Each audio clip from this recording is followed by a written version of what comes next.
dia a gente aprende a confiar em um Deus que faz milagres, que ouve nossa oração, que se faz presente aqui. Um dia a gente aprende a dar um passo só de cada vez, mas sem duvidar,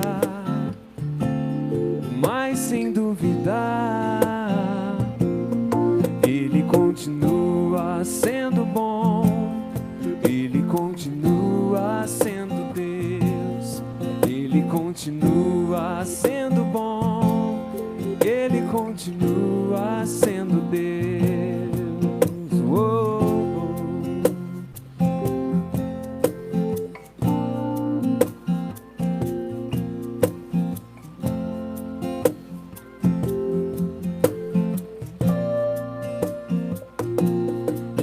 Chega o dia de viver tudo que se aprendeu e a enxergar até o que não se pode ver.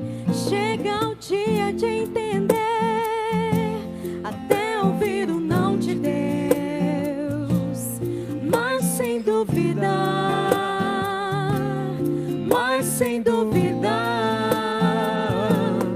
Ele continua sendo bom, Ele continua sendo Deus, Ele continua sendo bom, Ele continua sendo Deus, Ele continua sendo bom, Ele continua sendo Deus, Ele continua sendo bom, Ele continua sendo.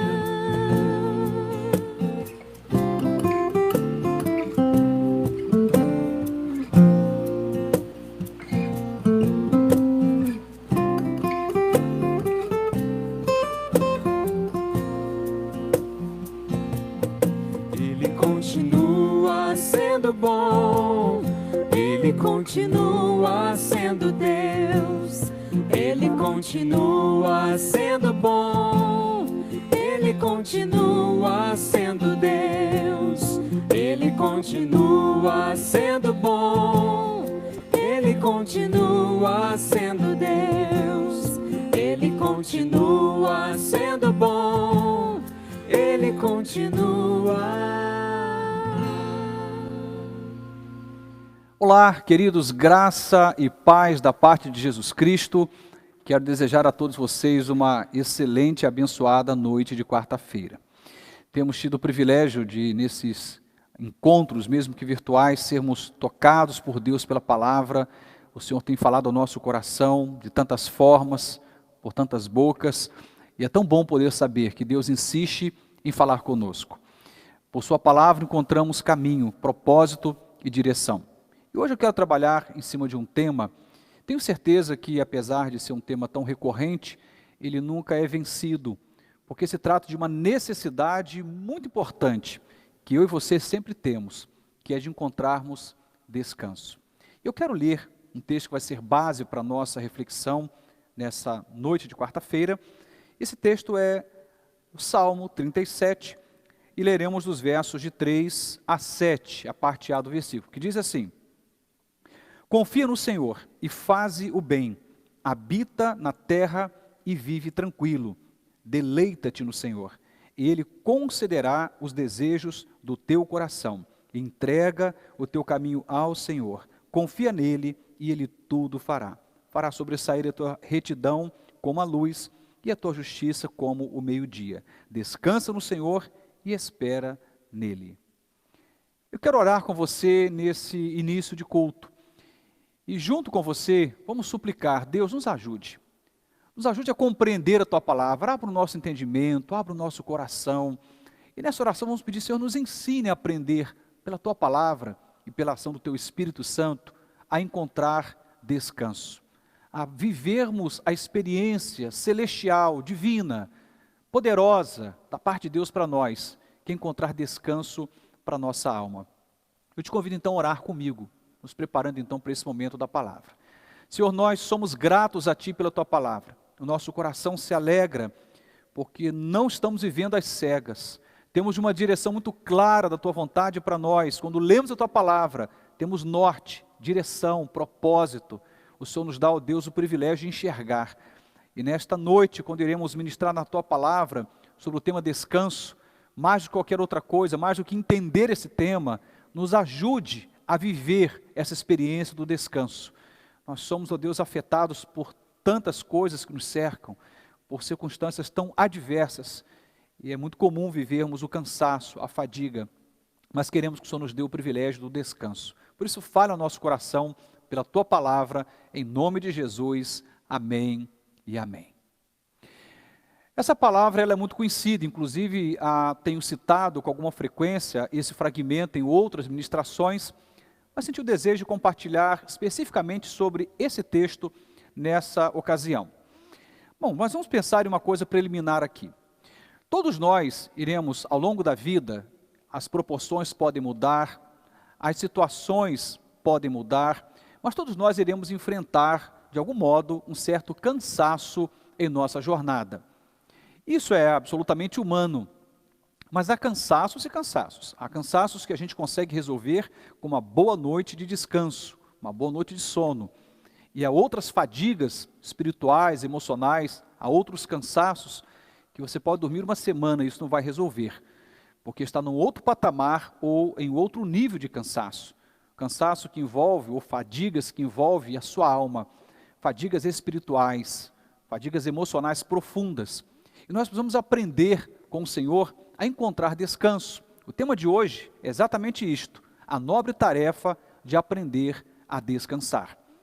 Bom, quando eu olho para a vida, uma das coisas que fica claro para mim, e eu acho que isso é comum para boa parte das pessoas, estamos sempre em busca de alguma garantia.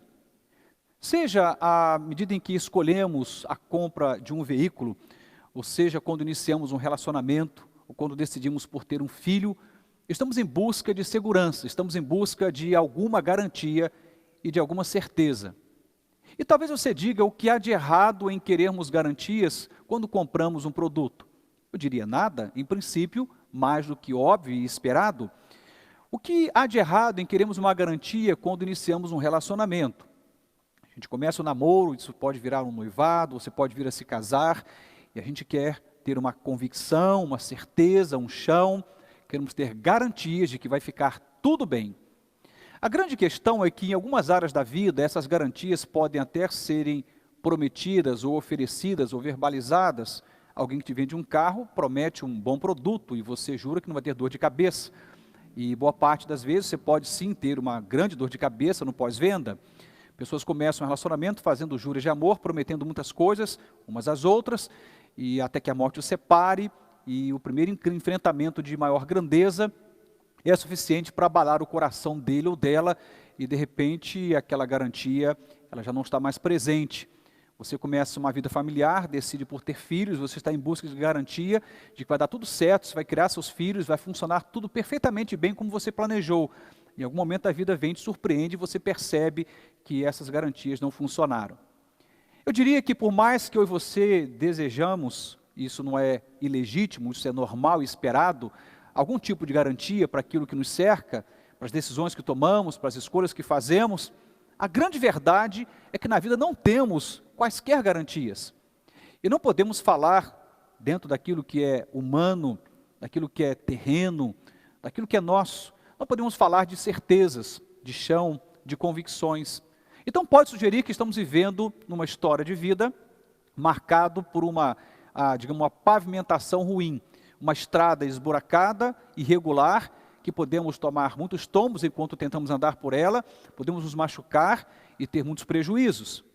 Bom, mas quando olhamos para a palavra de Deus, a situação muda completamente, porque o que o Senhor nos apresenta é que por mais que na vida não tenhamos garantias, por mais que na vida não tenhamos certezas, por mais que na vida não tenhamos todas as respostas plausíveis que a gente busca, podemos encontrar nele segurança, aconchego e automaticamente, como consequência, descanso. Eu queria então, inicialmente, perguntar algo para você. o que é que tem produzido fadiga no seu coração? O que é que tem produzido fadiga espiritual na sua vida? O que é que tem gerado cansaço? Bom, talvez você tenha uma lista enorme, talvez seja uma situação particular. Mas quando você começar a pensar nessas áreas da sua vida que tem produzido algum tipo de cansaço, de fadiga, queria que você pudesse usar a partir de então as lentes da Palavra de Deus, especialmente Salmos 37, de 3 até o 7, quando nós iremos meditar sobre alguns princípios espirituais aqui que demarcam a experiência do descanso. Aliás, vale a pena dizer que a expectativa de Deus é que você viva uma história de vida e uma jornada de vida não baseada na fadiga ou no cansaço. Inclusive, o próprio convite de Jesus foi exatamente o contrário do cansaço. Ele diz, olha, ande comigo, aprenda comigo. Ele fala do seu jugo que é suave, do seu fardo que é leve, e depois ele diz, olha, andando comigo você vai encontrar descanso para a vossa alma. Eu tenho afirmado já algumas vezes que quando a gente está na presença de Deus, quando a gente anda dentro do reino dos céus, numa aliança com Jesus, o convite do reino de Deus, o convite de Cristo, jamais foi para produzir nenhuma sobrecarga em sua vida, nenhum tipo de fadiga na sua alma, mas muito pelo contrário, o convite de Jesus sempre foi para gerar descanso em nossa alma. É isso que ele diz. E toda a Escritura Sagrada vai nos mostrar que teremos lutas, enfrentamentos, o próprio Cristo diz, olha, você pode ter aflições neste mundo, na vida tereis aflições, mas ele fala, olha, tem de bom ânimo, eu venci. Por mais que a gente entenda que a vida tem altos e baixos, enfrentamentos, por muitas vezes lidamos com incertezas, com falta de garantias, ele está dizendo, você pode encontrar paz no seu coração, uma paz que excede a toda a compreensão humana. É possível viver em paz e ter a nobre experiência, eu diria a celestial experiência, a divina experiência do descanso. Bom, mas vamos olhar para o texto, e esse texto é um texto de Davi, em que ele traz para nós algumas considerações muito importantes a respeito desse valor maior que é o descanso. Está claro, nesse momento, para mim, à luz da palavra, que o desejo de Deus é que eu e você possamos ver uma experiência cristã, uma experiência de vida, em que a máxima sempre seja o descanso. Bom, o texto diz, confia no Senhor e faze o bem, habita na terra e viva tranquilo. Vamos pensar primeiro nesse versículo aqui com carinho. O texto vai dizer aqui sobre confiança, mas um pouco mais adiante, o verso subsequente, o verso 5, ele também traz a palavra ou o desafio da confiança. Eu quero focar nesse primeiro momento, no versículo 3, na expressão, faze o bem. Bom, basicamente está dizendo, olha, faça o que é justo, faça o que é certo, faça aquilo que é convencional à luz da vontade, da palavra de Deus. Muitas fadigas ou muitos cansaços que nós atraímos para a nossa vida, cansaços, sejam eles emocionais ou espirituais, são decorrência de muitas escolhas erradas que fazemos, de tomadas de decisão, a posicionamentos que assumimos diante da vida, do casamento, do trabalho, da relação com o filho, de uma situação que envolve ministério, fé, em que aquilo que era certo de ser feito não foi feito. Houve uma negligência quanto àquilo que era o convencional à luz da palavra, ou seja, aquilo que Deus esperava de você, aí você ignora e você toma decisões baseado no impulso do momento, e aí a gente começa a atrair para a nossa vida a experiência da dor, da frustração, e automaticamente iremos também ter muitas fadigas, iremos nos cansar. Portanto, não dá para você pensar numa experiência espiritual e emocional de descanso, descanso na alma, descanso no coração, descanso na mente, até que a gente entenda esse princípio. Precisamos começar a andar numa relação para com a vida, a partir da experiência que é proposta para esse texto. Faça o que é certo. Bom, não estou te convidando a ser um legalista e apenas achar que a vida cristã tem a ver com cumprir uma lista de coisas, porque não é essa a compreensão, inclusive penso exatamente o contrário disto. A vida cristã não é um conjunto de dogmas, não deveria ser um conjunto de ritos ou rituais, mas uma experiência linda de amor, né, para com o Senhor e para com o seu reino. Mas quando a gente ama Jesus, quando a gente ama o reino de Deus, o Senhor vai esperar que eu e você façamos da nossa experiência de vida aqui na terra, uma experiência pautada na sua vontade, que é boa, agradável e perfeita. automaticamente resume isso dentro da expressão, faça o que é certo. Faça o que é certo a partir da ótica de Deus, não a partir do seu achismo, não a partir da sua expectativa particular ou pessoal, não a partir do seu ponto de vista momentâneo, baseado às vezes no momento de fúria, de raiva, de angústia, de tristeza. Não, faça o que é certo a partir do padrão da vontade de Deus. O que o Senhor pensa sobre isto? Qual a vontade dele? Pastor, mas como é que eu vou saber qual é a vontade de Deus? Eu diria que a forma mais clara de você conseguir entender qual é a vontade de Deus é ler a palavra dele, ler a Bíblia Sagrada, medite nas Escrituras, mergulhe, o seu coração e sua mente na palavra de Deus. E ela vai te dizer muitas coisas sobre praticamente todas as áreas da nossa vida, e aquilo que não está explícito está, na verdade, partilhado na palavra em forma de princípios. Tem muitos temas que não são abordados na palavra de Deus de forma explícita, mas os princípios norteadores estarão lá. Eu preciso fazer o que é certo. Quando eu faço aquilo que é errado, quando eu firo princípios e valores morais, éticos e espirituais, eu estou escolhendo um caminho de fadiga. Eu estou escolhendo um caminho de cansaço. Isso vai trazer para mim um grande peso. E eu não vou poder culpar a Deus, ou ao acaso, ou ao destino, ou a quaisquer pessoas que me cercam. Porque fui eu, ou foi você, que tomamos aquela decisão, que fizemos uso daquele caminho, quebrando o princípio de fazer aquilo que é certo. Não dá para pensar em descanso sem pensar em integridade, sem pensar em retidão, sem pensar em termos uma posição justa, correta, coerente com a palavra de Deus e com a sua vontade. Bom, isso não é um desafio fácil. Eu até diria que jamais conseguiríamos fazer o que é certo sozinhos. Essa seria uma experiência religiosa pesada. Inclusive, no judaísmo, marcado ali para aquele contexto histórico onde Jesus chega e apresenta o seu reino, ele fala a um grupo de pessoas religiosas que estavam sendo desafiadas a fazer o que é certo. Essas pessoas estavam absolutamente cansadas, inclusive, sobretudo, pela religião. E diz, olha, vinde a mim, todos vós que estáis cansados e sobrecarregados, e eu vos aliviarei. E é nesse momento que ele fala do jugo suave, ele propõe, olha, o meu jugo é suave, o meu fardo é leve. Então ele nos mostra que é possível que a religião seja pesada. Portanto, fazer o que é certo não é ter uma posição religiosa, categoricamente religiosa, sistemática, em apenas cumprir um checklist daquilo que é moral ou ético. Não é isso que eu estou falando. Mas à luz da devoção, do amor a Jesus, do amor ao reino de Deus, a partir da devoção aos princípios espirituais do reino de Deus, levando em consideração cada palavra que Deus diz, olha, esta é a minha vontade para você. Então, com muito amor na alma e no coração, a partir do que Deus pensa sobre a vontade dEle, a respeito de vários temas da nossa vida, dizer, Senhor, eu quero te obedecer, eu quero fazer o que é certo, não porque eu quero cumprir apenas as regras, mas sobretudo porque eu quero te amar, eu quero amar o teu reino, eu quero amar o Senhor, e eu quero fazer isto fazendo aquilo que é correto. Não dá para você ignorar, estou deixando bem claro aqui, que você não pode experimentar a experiência nessa jornada de vida baseada no descanso, até que eu e você possamos fazer aquilo que é correto, aquilo que é certo, especialmente a partir desse padrão da vontade boa, agradável e perfeita, vontade de Deus. Ok? Bom, seguindo adiante, nós temos aqui um outro princípio. Aliás, no próprio versículo 3, se você observar, ele vai dizer, olha, você vai viver tranquilo. A tranquilidade, ou seja, a vivência, a experiência da vida tranquila, só é possível quando a gente faz aquilo que é certo. Abrindo um parêntese, faço uma pergunta. Dá uma olhadinha na sua história de vida. E observe quais foram os momentos em que você mais ficou cansado. Comece a observar quais foram os momentos que você mais perdeu o sono, que você mais se angustiou, se inquietou.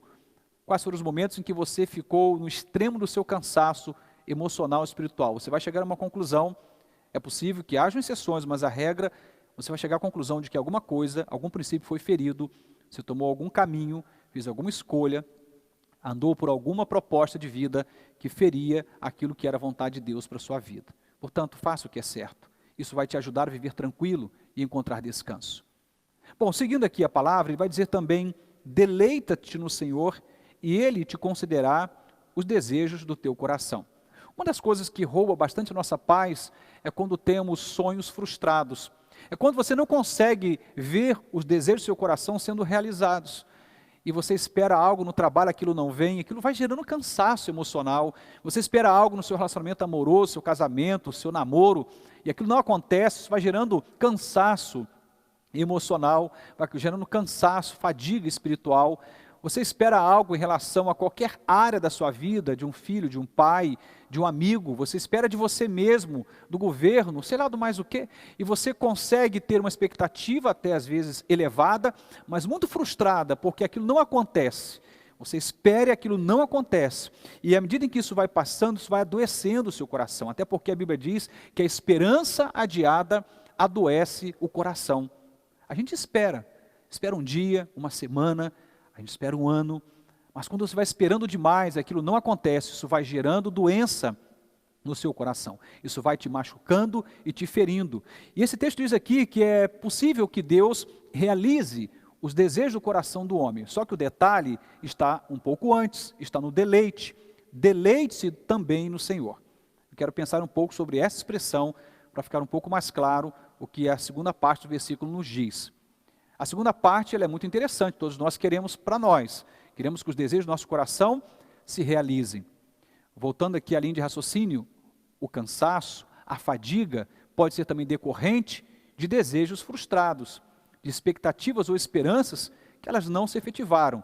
E a gente então vai se perdendo, e quando o tempo vai passando, e aquilo que a gente tanto esperava não acontece, isso começa a cansar a nossa vida, isso começa a gerar um cansaço absurdo no coração e na alma.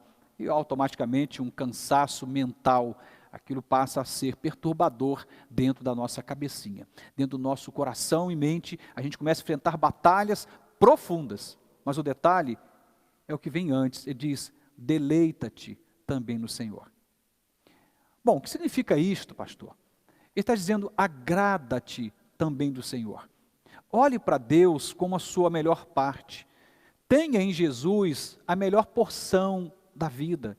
Olhe para Ele como seu tesouro particular, como a pessoa mais importante da sua vida, e procure, agradando-te do Senhor, também agradar o Senhor. São coisas distintas. Quando a gente se agrada de alguém, a gente se afeiçoa a alguém, não é difícil agradar este alguém.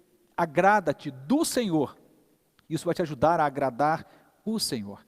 E muitas pessoas estão querendo que os seus desejos sejam realizados, e eles não estão sendo, isso está gerando doença emocional, cansaço, fadiga espiritual, e elas desejam muito que essa história seja mudada, mas Deus está desafiando você, não somente fazer o que é certo, mas aprender a agradar-se do Senhor, a não criar resistência no seu coração a Deus, a não criar nenhuma barreira espiritual entre você e o Senhor. Até porque Deus nunca foi, jamais será o seu adversário. Deus é seu aliado.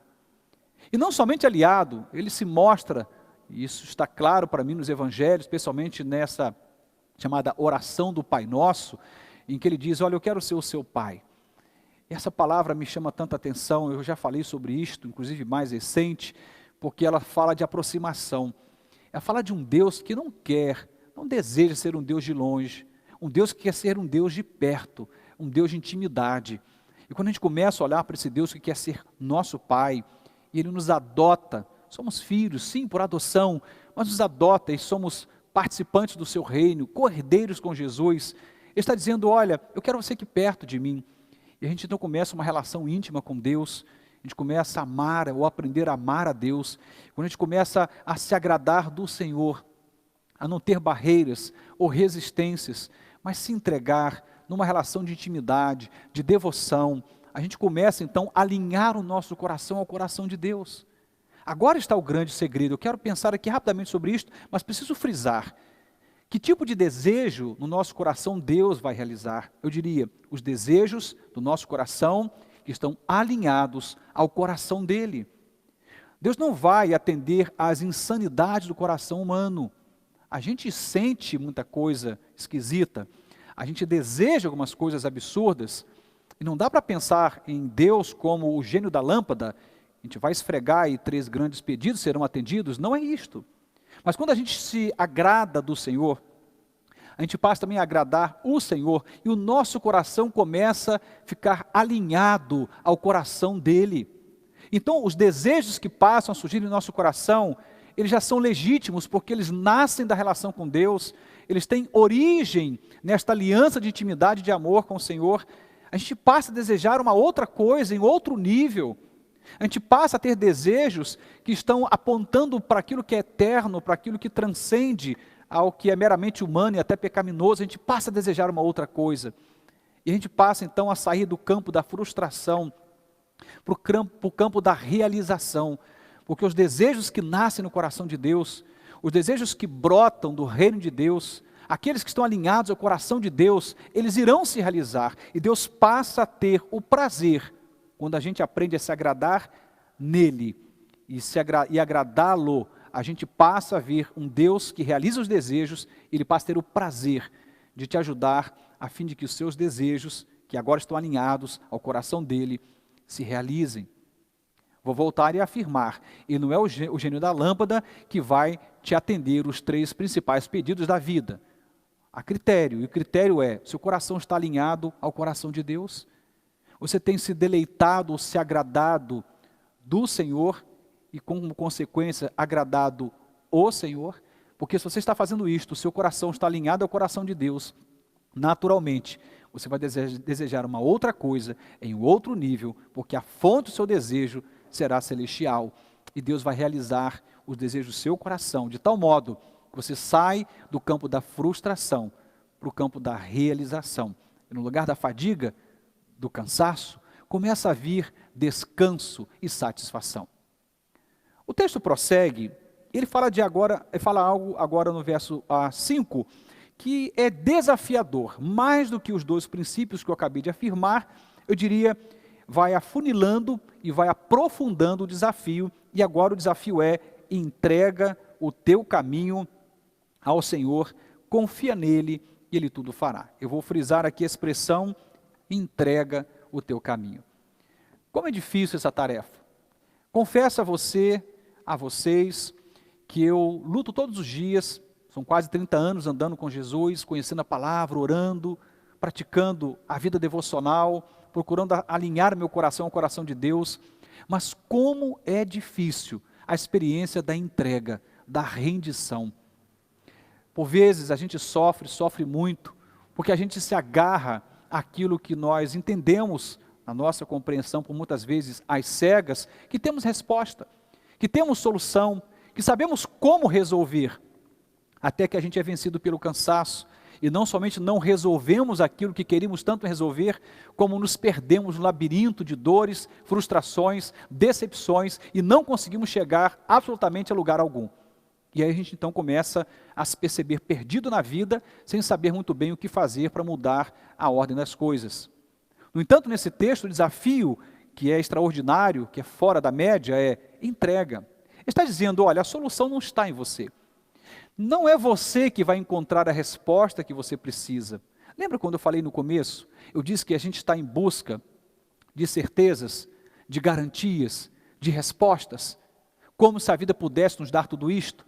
E lembra que eu afirmei que a gente não encontra nada disso na vida comum, mas nós podemos encontrar em Deus a segurança que precisamos, as respostas que nós necessitamos de verdade, ou a partir do julgamento de Deus, as respostas que nós precisamos. E o preço pago para isto é você abrir mão do controle, é você dizer, Senhor, não é mais comigo, eu já tentei, mas não consegui, eu já tentei, mas não dei conta, não foi possível, não está em minha resposta, eu quero entregar ao Senhor. Aí você começa a entregar o seu filho, começa a entregar o seu matrimônio, você começa a entregar uma situação que envolve a saúde de um ente familiar, você começa a entregar o seu futuro, os seus planos, os seus sonhos, você começa a entregar aquilo que até há pouco tempo te atormentava, te desequilibrava, e à medida que você vai entregando isto ao Senhor, o que pode parecer uma indiferença quanto ao problema, ou a transferência de responsabilidade, na verdade não tem nada a ver com isto, mas é uma grande atitude de fé. Até porque a ideia da entrega aqui não é entregar qualquer coisa, porque há muitas coisas que Deus não somente nos permite realizar, como também nos motiva a realizar. Por exemplo, a Bíblia diz, vai ter com a formiga, ó preguiçoso. E ele faz então uma crítica à preguiça. Ele está dizendo, vai trabalhar, acorda para a vida, dá um tapa na vida e resolve logo, vai trabalhar, vai à luta. Isso é você e eu que temos que fazer. Deus não vai trabalhar por nós. Ele vira para você e diz, perdoa. E essa tarefa ele não vai fazer por nós, eu e você que temos que perdoar. Educa o menino no caminho que deve andar. Deus não vai educar os seus filhos, é você quem tem que educar. Portanto, há muitas tarefas que ele vai remeter a você e a mim, vai atribuir essas tarefas sendo responsabilidades nossas, mas ele vai dizer, olha, conte comigo, estou com você, vou te ajudar, estou contigo todos os dias, não vou te abandonar, não vou te desamparar, pode contar comigo, mas a tarefa é sua. No entanto, há tarefas que a gente não consegue, há situações que a gente não pode realizar, há situações em que há um impedimento humano tão claro, que eu diria que é a nossa impotência ou a nossa incompetência, porque somos pecadores e falhos, e essas situações a gente não vai ter nem mesmo condição de enfrentar. E a gente fica tentando se agarrar a coisas que a gente não pode se agarrar. A gente fica tentando manter coisas que a gente não pode manter. E vamos acabar perdendo o que a gente não pode perder. E tudo que ele espera é que você apenas entregue, que você se renda. E essa entrega, ela é desafiadora, porque está te convidando a perder o controle. E a gente não quer perder o controle.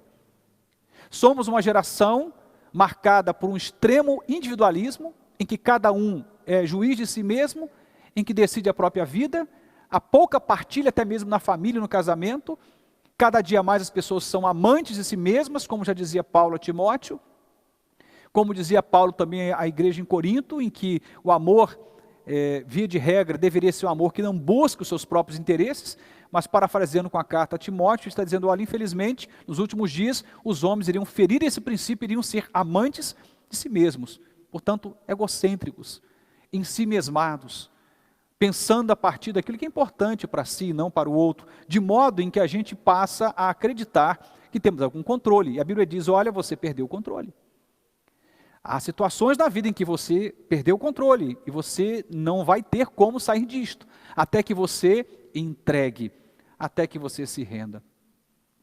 Eu acho linda algumas passagens bíblicas sobre esse tema, aliás, temos várias passagens, mas eu quero pensar em uma em especial. O momento em que o Senhor fala ao coração de Abraão e convida para que ele entregasse em sacrifício o seu único filho. E esse caminho é feito, o caminho do sacrifício é feito. Ele chega no monte, o próprio filho o ajuda na tarefa de preparar o altar. E naquele momento exato, que era o tempo da decisão, em que esse menino iria ser colocado como holocausto naquele altar, o menino pergunta, pai, está tudo pronto, está aqui o altar, a lenha, cadê o cordeiro? Ou seja, cadê aquele que vai ficar aqui no lugar do sacrifício? O seu filho não sabia, mas ele era o próprio sacrifício. E de repente, Abraão diz, olha, Deus proverá. Mas o que eu acho lindo nessa história toda, não é simplesmente o que vem logo depois, que é o fato de que aparece ali um cordeiro para ser sacrificado, mas é o fato de que Abraão entregou tudo.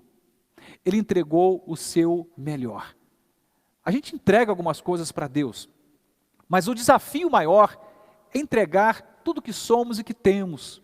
Aquilo que Ele nos autoriza a fazer, façamos. Aquilo que Ele nos motiva pela palavra a realizar, realizemos. Mas há momentos que diz, entrega tudo. Aqui não depende mais de você. Aqui é milagre. E o que é lindo nessa história de Abraão é que o milagre aconteceu. O seu filho foi poupado.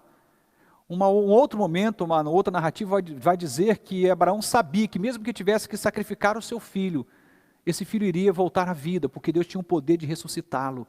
Isso fala de entrega. Nós estamos falando de amor a Deus nessa geração, mas é um amor com tantas reservas, com poucas entregas, ou com entregas muito selecionadas. Ele está dizendo, olha, se renda, se entregue o teu caminho. Caminho fala de percurso, caminho fala de direção, caminho fala de propósito. Ele diz, entrega isso para Deus, entrega o teu caminho ao Senhor, confia nele e o mais Ele fará. Ele está dizendo, olha, quem faz é Deus. Vou retomar aqui para a gente ter equilíbrio nesse momento, para não perdermos aqui o fio da meada. Estou afirmando que há tarefas que Deus vai dizer, olha, com você. Lembra quando Ele fala a Josué? Josué, se anime, seja forte, corajoso, não pasmes, não te espantes. Está dizendo, olha, contigo isto. Mas tinha algumas coisas que Josué não podia fazer. Dentre elas disse: olha, Josué, eu vou te dar vitória, fica tranquilo, eu vou estar com você, eu te garanto a minha presença, aonde você colocar os seus pés, eu vou te dar e abençoar. Em outras palavras, está dizendo: olha, vamos fazer uma parceria? Faça o natural que eu vou fazer o sobrenatural, faça o ordinário que eu farei o extraordinário. E temos uma história linda de conquistas na vida de Josué, nesse ministério extraordinário de entrega. E é quando a gente entrega, que a gente começa a experimentar no lugar da fadiga, uma paz, um descanso, uma quietude de alma. Mas o texto prossegue e ele diz o seguinte, após falar da palavra entrega, o verso 7, fala então da palavra descanso. Descansa no Senhor e espera nele. Vamos pensar um pouco sobre isto rapidamente. Bom, eu disse que o tema da palavra está ligado a descanso. E é muito importante que a gente entenda o fator norteador aqui, que é a palavra descanso. Por isso ela aparece aqui por último, por ter invertido, mas eu deixei ela por último, e é ela quem justifica todo o nosso tema desta noite de quarta-feira. Ele diz: descansa no Senhor. Ele não está falando descansa no acaso, descansa no destino, descansa no político A, B ou C, descansa na estatística Y. Ele não está dizendo isso, ele não está falando descansa no seu pai, na sua mãe, descansa, não, ele está dizendo descansa no Senhor. O que você está nos mostrando é que não é possível encontrar descanso em qualquer relação, não é possível encontrar descanso de qualquer forma, mas é quando a gente encontra no Senhor, e a condição para que esse descanso venha é a condição da espera. Diz: espera nele, espera nele. Olha, eu tenho andado com Jesus, como disse, há cerca de 3 décadas. Uma coisa que eu tenho aprendido, e como é interessante ver como Deus nos ensina na jornada. Eu amo essa ideia de que a jornada é mais importante que o destino.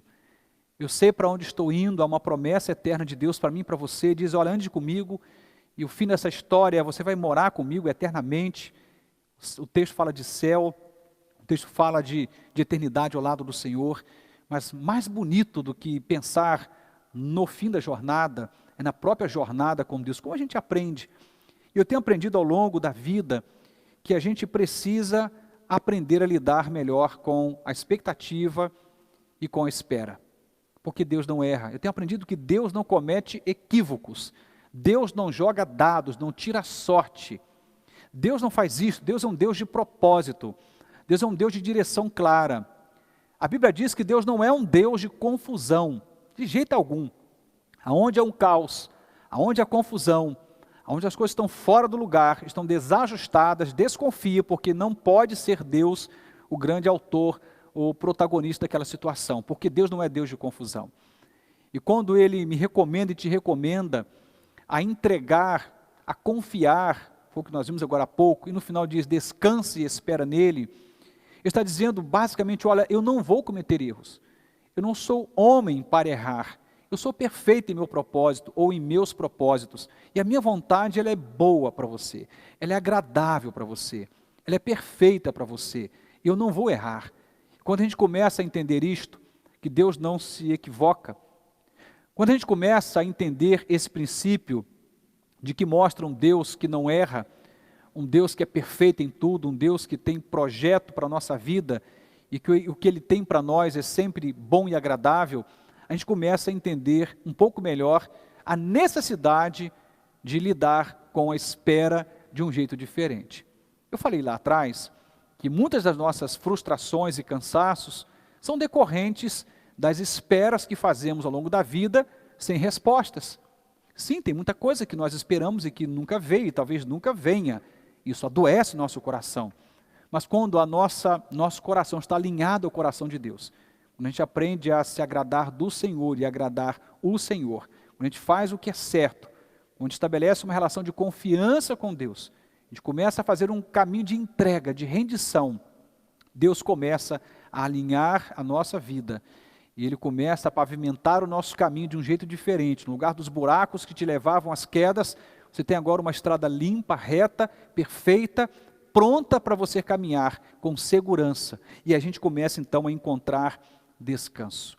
Mas a espera é tão difícil. Porque você não pode esperar se você não confiar. Não dá para esperar uma pessoa num ponto de ônibus, ela ficou de te pegar naquele lugar ou naquele endereço, e se você não confia nela, e se ela começou a atrasar um pouco, você vai embora. Não dá para esperar numa promessa de alguém que tenha feito para você, se essa pessoa não é confiável. Ela diz que vai te pagar e você não confia nela. Bom, eu acho que você vai ter dificuldade com essa espera. Mas a confiança, ela estabelece um padrão. E nesse padrão, a gente começa a experimentar essa doce, mas desafiadora tarefa de esperar. Vale a pena esperar. O tempo de Deus é perfeito. As estratégias de Deus são perfeitas. E quando a gente começa a esperar no Senhor, a gente começa a encontrar descanso para a nossa alma. A gente começa a dormir melhor, a gente começa a chorar menos e a rir mais. A gente começa a expressar mais paz e menos conflitos interiores. Quando a gente começa a encontrar descanso em Deus como consequência, percebeu? É uma consequência de todo esse processo que venho narrando nos versos 3 para frente. A gente começa a encontrar descanso. A vida fica mais leve. A Bíblia diz que Deus não se cansa, Ele não fica cheio de fadigas. Mas aquele que espera no Senhor também terão suas forças renovadas, terão suas forças revigoradas. E mesmo que estavam agora há pouco cansados, afadigados, agora encontram descanso para a alma, para o coração, para a mente. Como está a sua vida? Quais são os seus cansaços ou as suas fadigas? O que é que tem provocado exaustão emocional, espiritual, mental em você? Eu te convido nesta noite de quarta-feira, quando estamos meditando na palavra, a considerar esse texto bíblico que acabamos de ler. Depois você lê toda a narrativa do capítulo 37 de Salmos, para você ter uma compreensão um pouco mais apurada do que estou dizendo aqui, mas Deus está nos dizendo, está dizendo a mim e a você, olha, aprenda a descansar. Aprenda a descansar. Em outras palavras, está dizendo, olha, aprenda a fazer o que é certo. Aprenda a se agradar de mim e agradar a mim. Aprenda a confiar, aprenda a entregar. Para com essa resistência. Não fica criando bloqueios, não. Se renda. Deixa Deus ser Deus na sua vida. Permita ao seu coração o privilégio da experiência de fé, de depositar no Senhor a sua confiança. Paga para ver. Talvez você esteja desconfiado. Pastor, mas isso funciona. A Bíblia não é um livro para ser só compreendido intelectualmente como alguns imaginam. De jeito algum. Essa palavra é para ser provada. E quando a gente prova, a gente descobre uma coisa, Deus é bom. Quando a gente prova a palavra e o Senhor, a gente tem uma experiência linda. A gente descobre que Deus é bom. A Bíblia diz que maldito é o homem que confia no homem. Mas bem-aventurado, feliz é aquele que põe no Senhor a sua confiança e por Ele espera.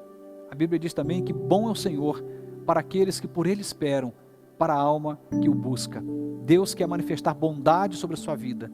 Deus quer manifestar os benefícios e os milagres dEle sobre a sua vida. Mas Ele te convida, para de confiar em você mesmo. Essa expressão, maldito homem que confia no homem, maldito é você quando você confia em si mesmo. Mas bem-aventurado é quando você para de confiar em si mesmo e põe no Senhor a sua confiança. Você vai ter um sono mais tranquilo. Vai ter mais sorriso do que lágrimas. Você vai ter muito mais paz do que guerra dentro de você. Você vai encontrar parcimônia para a sua alma e um caminho muito mais plano, sem buracos, tombos, arranhões e feridas. Eu quero orar por você e nessa oração, queria que você pudesse apresentar ao Senhor aquilo que tem produzido fadiga no seu coração, aquilo que tem provocado exaustão na sua mente. Fala, Senhor, eu quero hoje entregar. Eu tenho dito já há algum tempo, e é uma frase que não é minha, é do Jim Elliot, que ele afirma para mim e para você, que Deus não pode curar aquilo que nós não lhe entregamos. Deus não pode resolver uma coisa que você não entrega para Ele. Então, quebra as resistências, entregue ao Senhor a sua vida, seu coração, sua mente, seus desejos, seus sonhos. Senhor, está tudo aqui, Senhor. Está tudo aqui, é teu, é para o Senhor. E comece a exercitar a sua fé. Faça o que é correto, faça o que é justo aos olhos de Deus. Pague para ver. Você não vai se decepcionar, porque Deus é Deus e Ele não mente. Ele não é homem para falhar. Ele não é um Deus de confusão. Ele é perfeito em propósito, em direção para mim e para você. Eu quero orar por você. Quero orar por sua família, por minha família. Orar por nós, para que o Senhor nos ajude a viver a prática constante do descanso espiritual. Vamos orar? Senhor, nós somos gratos a Ti pela Tua palavra. Nosso coração se alegra, Senhor, porque no meio de tantas turbulências humanas com as quais temos que lidar no nosso cotidiano, há uma verdade que transcende, que vai além, que é o cuidado do Senhor, que é o zelo do Senhor, que é o privilégio da tua companhia, e não somente isso, da tua companhia paterna, que o Senhor não só se diz Pai, mas tem exercido essa paternidade sobre nós. Somos afagados pelo teu colo amoroso, somos, ó Deus, corrigidos quando necessário, mas isto vem com tanto amor, com tanta doçura, com tanta graça dispensada, que é uma correção que não dói. Eu quero te adorar, Senhor, porque o Senhor prometeu para nós que é possível viver uma vida com descanso. O próprio Cristo disse, como convite, àqueles que estavam cansados, sobrecarregados, que poderia ir até Ele e encontrariam descanso para as suas almas. E eu quero então pedir ao Senhor que o Senhor possa gerar descanso para o coração desta pessoa que agora está assistindo essa mensagem, essa ministração. O Senhor possa gerar, ó Deus, descanso, ó Deus querido, na mente, na alma, ó Deus, na vida desta pessoa que agora está convivendo com coisas que perturba, que inquieta, que tira o chão, que provoca fadigas. Senhor, tem misericórdia. Nos ensine esse caminho, Pai. Nos ajude a fazer o que é certo aos teus olhos. Nos ajude, Senhor, para que haja uma vida tranquila.